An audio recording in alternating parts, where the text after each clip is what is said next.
Hello, everybody.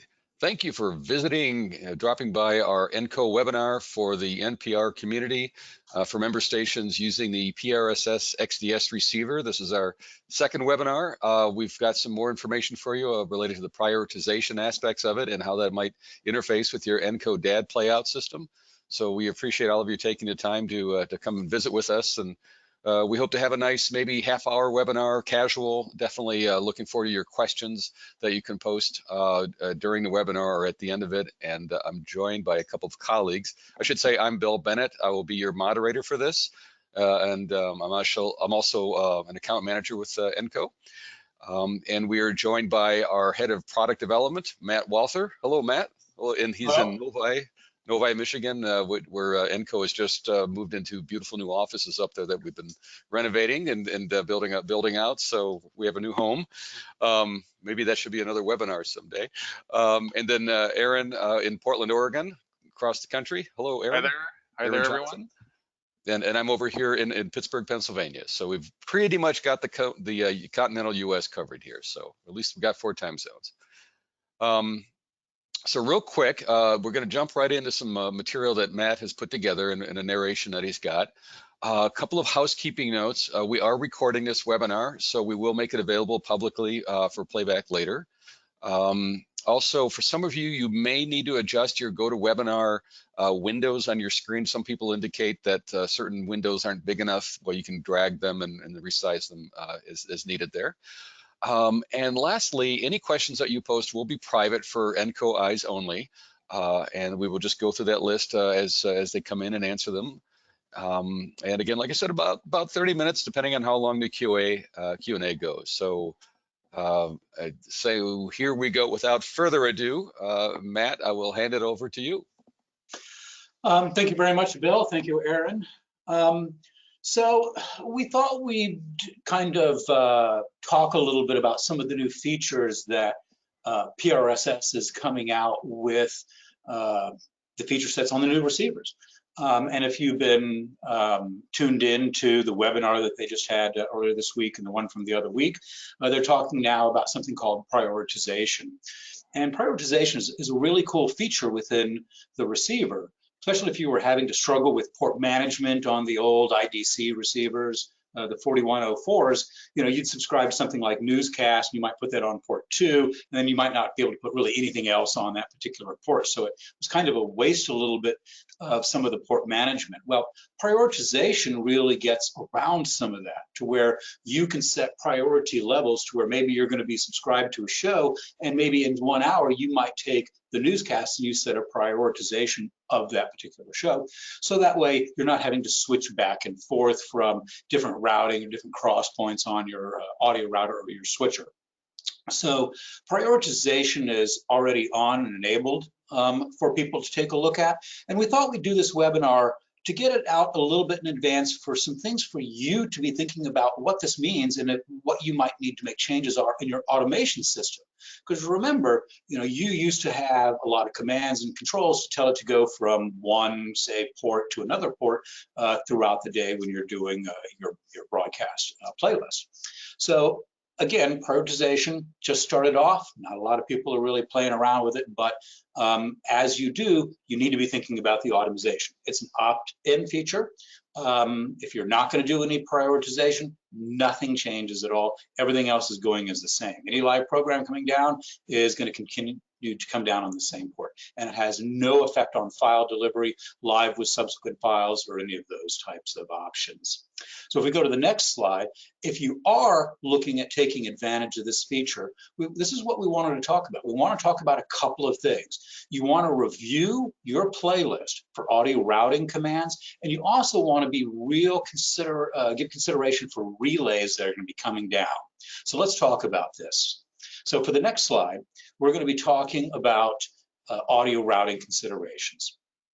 Now, with the old system, you couldn't be stacking multiple shows or programs on one port. It was one program per one port. Now with prioritization, you can make some changes to that.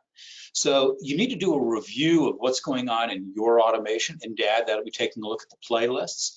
So if you've got commands to change audio routing switchers, like a broadcast tools or something along those lines, you might want to remove some of those, not all of them, but just the ones for the hours and the shows that you're going to be doing this prioritization aspect on.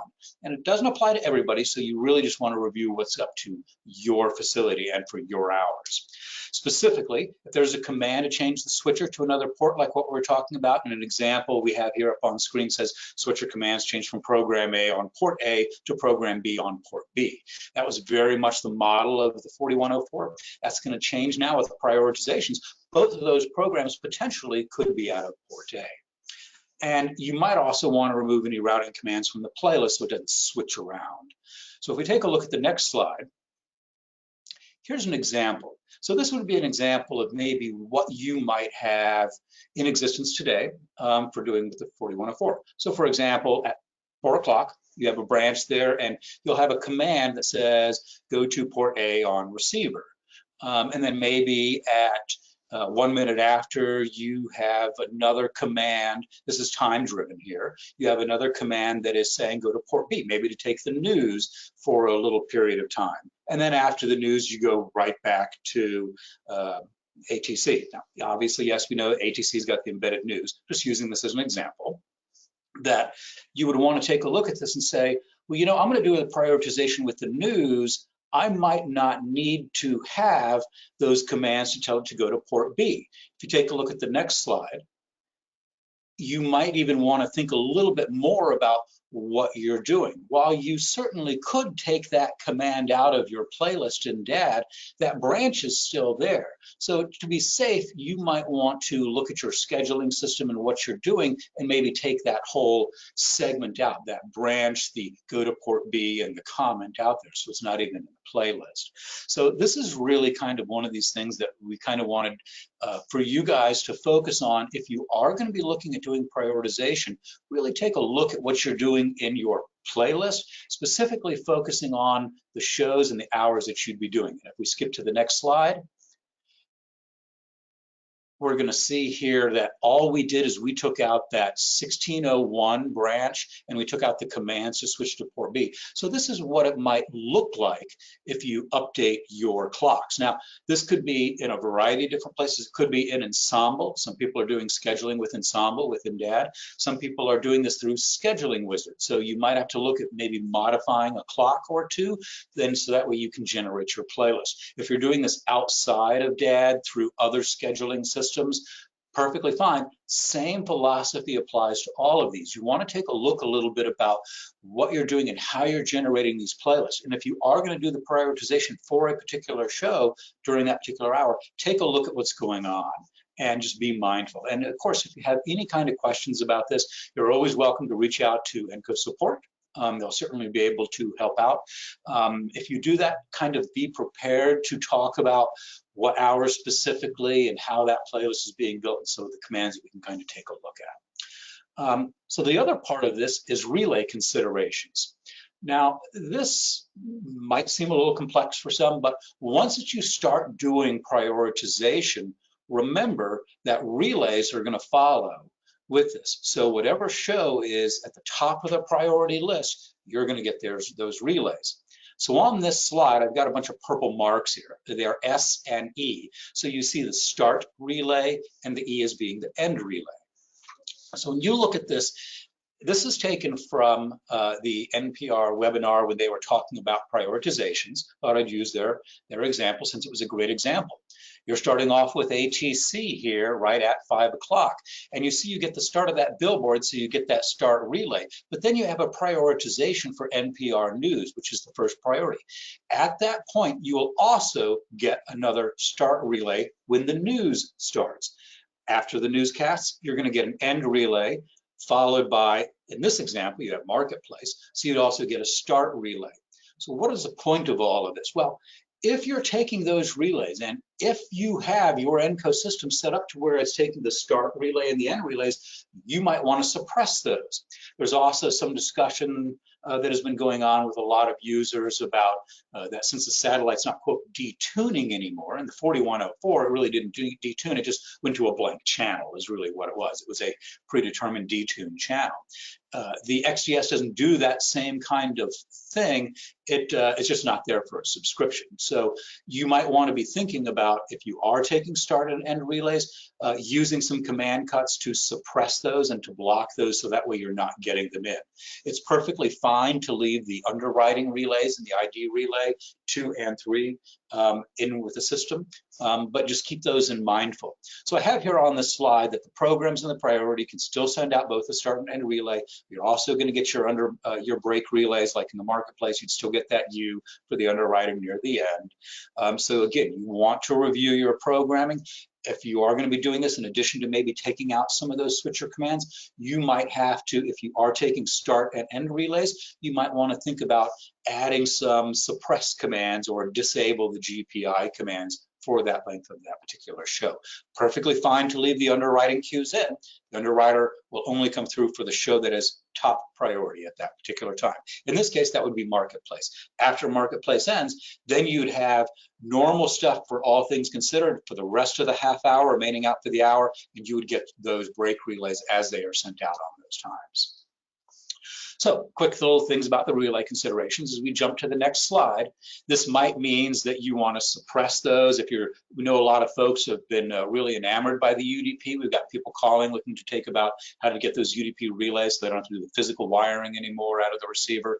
Perfectly fine to be able to do. You just might want to suppress that PID number under bar S, which is the start, or the underbar E for the end relay if you're taking them in through Universal Translator, or using maybe a disabled GPI relay or a disabled GPI for a set of length, maybe for a couple of seconds, so that way it's being suppressed around those kinds of times. And if we skip forward to the next slide, here's just a quick example. This is kind of wrapping up some of this here.